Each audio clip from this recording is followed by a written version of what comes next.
இன்னைக்கு நம்ம பார்க்க போகிற ஐட்டம் கத்திரிக்காய் கைப்புளி கரைக்கிறதுன்னு சொல்லுவாங்க. அதாவது கத்திரிக்காய் கைப்புளி, கத்திரிக்காயை சுட்டுட்டு புளி தண்ணி, காஞ்ச மிளகா வறுத்துட்டு எல்லாம் சேர்த்து கையால் நல்லா பிசையுது.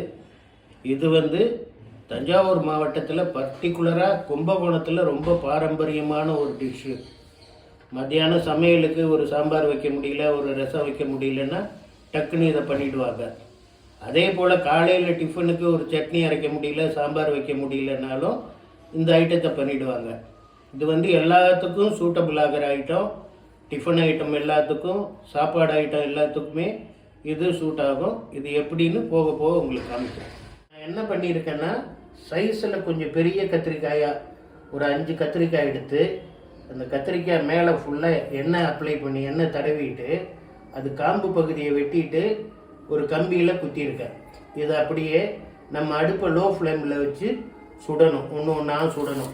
கொஞ்சம் பொறுமையாக ஒன்று ஒன்றா சுட்டு அதுக்கப்புறம் நம்ம மேல் தோலை உரிக்கணும்.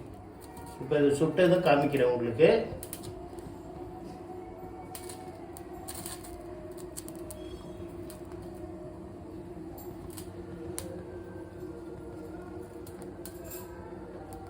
இப்போ பார்த்தீங்கன்னா பொறுமையாக நம்ம சுட்டு எடுக்கும்போது கத்திரிக்காய் மேல் பாகம் இந்த மாதிரி கருப்பாயிண்டே வரும். ஃபுல்லாக கருப்பானவொன்று எடுத்துட்டு அதுக்கப்புறம் மேல் தோலை உரிக்கணும். அதை நான் அப்புறம் காமிக்கிறேன். இந்த மாதிரி நல்லா பிளாக் ஆகிற வரைக்கும் சுட்டு எடுத்துட்டு அதுக்கப்புறம் அந்த பிளாக் தோலெல்லாம் ரிமூவ் பண்ணிடணும். இப்போது இந்த கத்திரிக்காய் கைப்புளி காரத்துக்கு நான் ஒரு 10-12 காஞ்ச மிளகாய் எடுத்திருக்கேன். அதை கடாயில் ஒரே ஒரு ஸ்பூன் எண்ணெய் ஊற்றி இந்த மிளகாயை வறுத்து எடுத்துக்கலாம். இப்போ ஒரு வாய் அகலமான பாத்திரத்தில் வறுத்த காஞ்ச மிளகாயை போட்டிருக்கேன். இது கூட இந்த சுட்ட கத்திரிக்காயை சேர்த்துக்கிறேன். சேர்த்துக்கிட்டு இந்த டிஷ்ஷுக்கு தேவையான உப்பு, கல் உப்பு போட்டுட்டு இதையெல்லாம் கையாலேயே நல்லா பிசையணும்.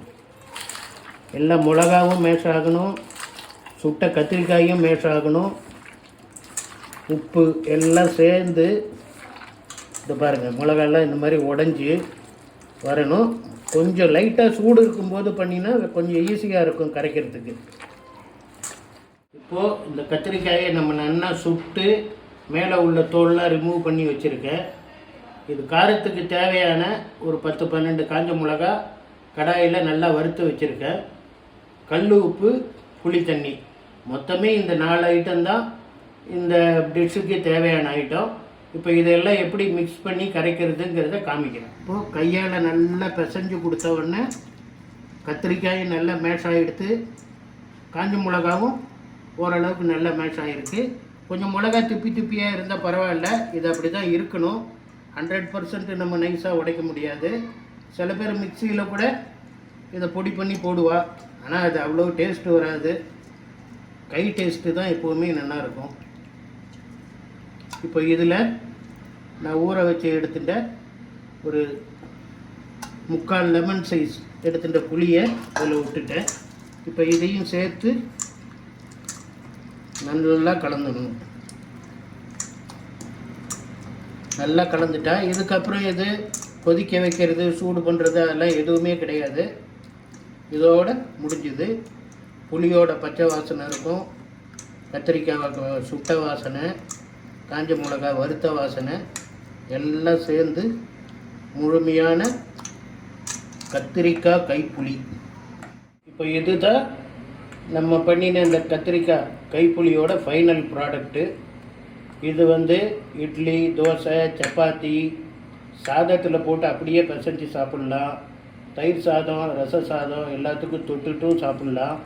மல்டி பர்பஸாக யூஸ் பண்ணிக்கலாம். ஒரு இம்மிடியேட்டாக பண்ணக்கூடிய ஒரு ஐட்டம். இது நம்ம பாரம்பரிய ஐட்டம். இந்த விசிட்டிங் கார்டில் உள்ள என்னுடைய ஃபோன் நம்பரை குறித்து வைத்துக் கொள்ளவும். எங்களுடைய விலாசமும் அதில் இருக்கிறது. மிகப்பெரிய முகூர்த்த வேலைகள், மிகப்பெரிய மண்டபத்து வேலைகள் எதுவாக இருந்தாலும் ஆயிரக்கணக்கான நபர்களுக்கு மேல் சிறந்த முறையில் சமையல் செய்து தருகிறோம்.